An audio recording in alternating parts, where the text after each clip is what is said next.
You think you understand yourself, your thoughts, your habits, your choices.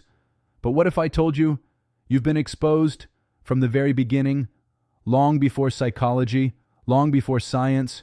Your nature was already revealed, and not in a theory, not in a study, in the Qur'an, over 1,400 years ago.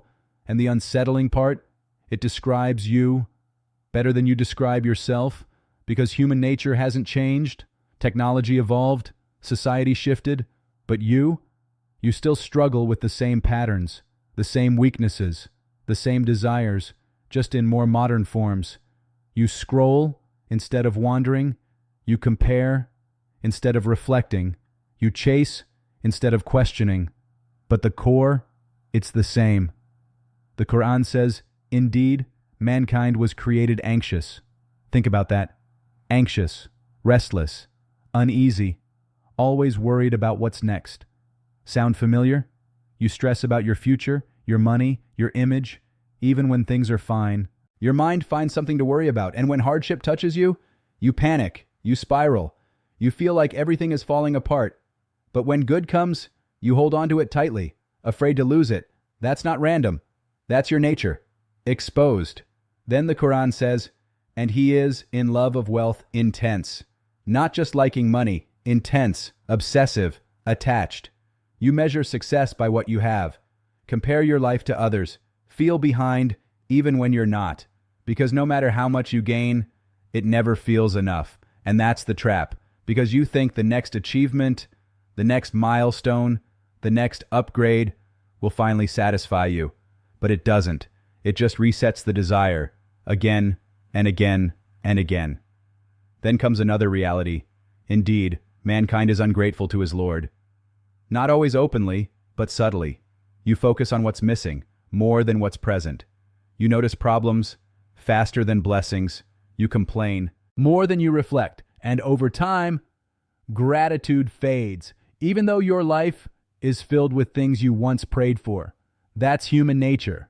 Forgetful, distracted, ungrateful, and here's the part most people avoid.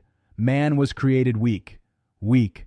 Not in body, in discipline, in consistency, in control. You know what's right, but you delay it. You know what's wrong, but you justify it. You promise yourself change, but repeat the same cycle. That's weakness. Not because you can't change, but because you don't push yourself to. And the world around you, it feeds that weakness.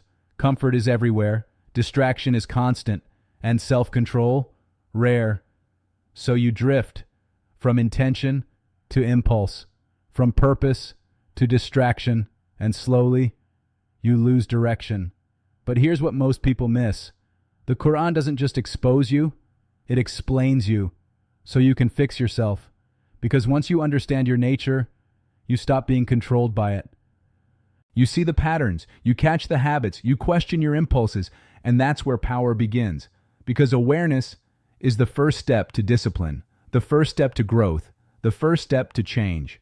So instead of asking, why am I like this? Start asking, what am I going to do about it? Because your anxiety can be managed. Your attachment can be controlled. Your ingratitude can be replaced. Your weakness can become strength. But only if you act, not tomorrow, now. Because the longer you ignore your nature, the more it controls you. And the more it controls you, the further you drift. So take a moment, be honest. Where are you stuck? What pattern keeps repeating? What habit keeps pulling you back? Because the Quran already told you, clearly, directly, without confusion. The question is, are you willing to listen? Or will you keep living on autopilot, thinking you're in control, while your habits decide everything? You've been exposed. Now it's time to respond. If this changed your perspective, subscribe, because the next video might change your life.